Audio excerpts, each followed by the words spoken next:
हाजी पुढे 3-4 किलोमीटरचा एक ट्रॅक नवीन बनवलाय. त्याच्याशी कुठलाही कनेक्शन नाहीये. सायकलिस्ट लोकांना त्याच्याशी कनेक्ट होता येत नाहीये.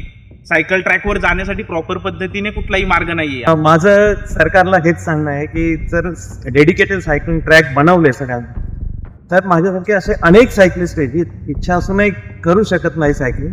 बँड्राचा जो ट्रॅक आहे ना, त्याचं पुनरुज्जीवन व्हावं आणि सगळ्या सायकलिस्टना त्या बँड्रा कुर्ला कॉम्प्लेक्समध्ये सायकलिंग करता यावी, यासाठी सरकारने आम्हाला मदत करावी.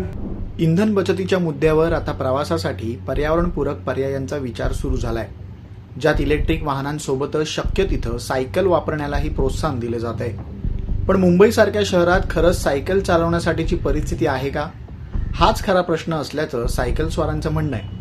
आज दक्षिण मुंबईत कोस्टल रोडच्या ठिकाणी सायकल ट्रॅक तयार केलेले असले तरी संपूर्ण शहराचा विचार करता ते पुरेसे नाहीत. मुंबई उपनगरात जिथं सर्वाधिक लोकसंख्या वास्तव्याला आहे तिथं सायकल ट्रॅकच उपलब्ध नाहीत. मध्यंतरी बीकेसी या कॉर्पोरेट हबच्या ठिकाणी सायकलसाठी स्वतंत्र मार्गिका तयार केली गेली होती. त्यासाठी जवळपास 65 कोटी रुपयांचा खर्च करण्यात आला होता. पण कालांतरानं सायकल ट्रॅक काढून टाकण्याची वेळ आली, ज्यासाठी 25 कोटींचा जवळपास खर्च केला गेला. कॉर्पोरेट हब असल्यानं दिवसेंदिवस वाढणाऱ्या ट्रॅफिकचा आणि कार्यालयीन रहदारीचा मुद्दा अधोरेखित केला गेला. रस्त्याचं रुंदीकरण करावं लागलं आणि सायकल ट्रॅकचा शेवट झाला. पण मुळात जिथं लोक कामासाठी येतात, आपलं कार्यालयीन काम संपलं की तिथून घरी निघून जातात, अशा ठिकाणी सायकलिंगला प्रोत्साहन कसं मिळेल याचाच विचार झाला नाही. मुंबईत कमी होत जाणारे सायकल ट्रॅक, सुरक्षित प्रवासाचा अभाव या मुद्द्यावर काही सायकल प्रेमींनी आपले विचार व्यक्त केले. आज मला समजतंय की मुंबई बीएमसी कॉर्पोरेशन आणि प्रशासनाने काय पद्धतीने सायकल ट्रॅकसाठी जे पावले उचलले आहेत ते अगदी चुकीच्या पद्धतीने उचलले आहेत. आणि जर समजतंय की प्रशासनाने याच्यावरती 65,000 खर्च हा बनवण्यासाठी केलाय आणि 25 कोटी खर्च, 65 कोटी बनवण्यासाठी आणि 25 कोटी हा बिघडवण्यासाठी जर होत असेल, तर टोटल हा 90 कोटी हा सामान्य जनतेच्या टॅक्स मधून येणारा खर्च जो आहे, हा पैसा आहे. तर सामान्य जनतेची केलेली फसवणूक आहे सरळ. आणि ह्या माध्यमातून मी बोलेल की आता जर एवढाच खर्च प्रशासनाने कुठल्या पद्धतीने केलाय ह्याचं तर उत्तर सामान्य जनतेला आणि सायकल प्रेमींना जरूर द्यावं. पण ह्या खर्चातून आहे ना, आता पूर्ण मुंबई शहरामध्ये पालघर पासून ते मुंबईच्या शेवटच्या टोकापर्यंत जेवढे पण रस्ते आहेत, जेवढे पण ठिकाणी ते चांगल्या पर्यटन स्थळांना जोडलेले आहेत, तिथपर्यंत हा प्रशासनाने एक चांगल्या पद्धतीने आराखडा बनवून आणि हवं तर आमच्या पेडल्स वॉरियर ग्रुप आणि बरेचसे सायकलिंग ग्रुप आहेत मुंबईमध्ये, ह्यांची मदत घेऊन चांगल्या पद्धतीने ट्रॅक बनवावेत ही विनंती करेन. आणि वरळीचा जो प्रोमिनेट वाला जो 7 किलोमीटरचा सायकलिंग ट्रॅक आहे, तिकडे पण बऱ्याचशा कमतरता आहेत. आता तो बनवलाय, त्याच्यासाठी खर्च केला, त्याच्यावरती टिप्पणी करायची नाहीये.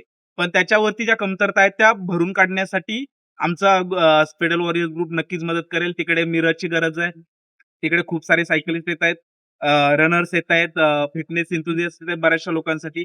हाजी पुढे 3-4 किलोमीटरचा एक ट्रॅक नवीन बनवलाय. त्याच्याशी कुठलाही कनेक्शन नाहीये. सायकलिस्ट लोकांना त्याच्याशी कनेक्ट होता येत नाहीये. सायकल ट्रॅकवर जाण्यासाठी प्रॉपर पद्धतीने कुठलाही मार्ग नाहीये. आणि जर तो नसेल तर मग सायकल ट्रॅकचा उपयोग कशा पद्धतीने करायचा हे पण प्रशासनाने आम्हाला सांगावं. डेडिकेटेड सायकल ट्रॅक नसल्यामुळे ते शक्य होत नाही. बऱ्याच वेळा हेवी ट्रॅफिकच्या रोडवरून सायकलिस्टला सायकल चालवणं शक्य होत नाही. माझ्यासारखे असे अनेक सायकलिस्ट असतील जे इच्छा असूनही सायकलिंग करू शकत नाही, only due to the absence of dedicated cycling track. तर माझं सरकारला हेच सांगणं आहे की जर डेडिकेटेड सायकलिंग ट्रॅक बनवले सगळ्यांना, तर माझ्यासारखे असे अनेक सायकलिस्ट आहेत जी इच्छा असूनही करू शकत नाही सायकलिंग, ते पुढे येतील. सायकलिंग हे एक पर्यावरणाला पूरक साधन आहे. त्याचे हेल्थ बेनिफिट्सही अनेक आहेत.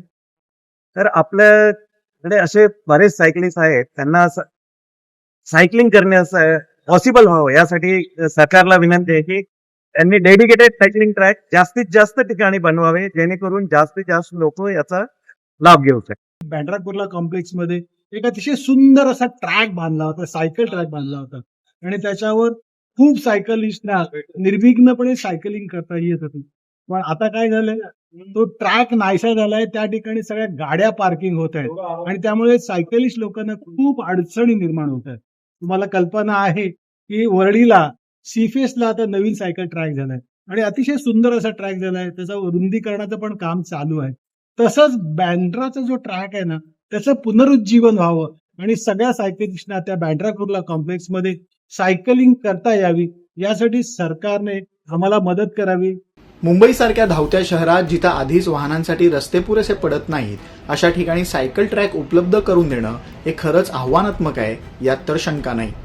पण पर्यावरणपूरक पर्यायांना प्रोत्साहन देण्याच्या भूमिकेतून जेव्हा आपण याचा विचार करतो, तेव्हा सध्याच्या परिस्थितीतही सायकल ट्रॅकचं नेटवर्क कसं उभारता येईल यासाठीचे पर्याय शोधले गेले पाहिजेत आणि त्यात गांभीर्य असायला हवं.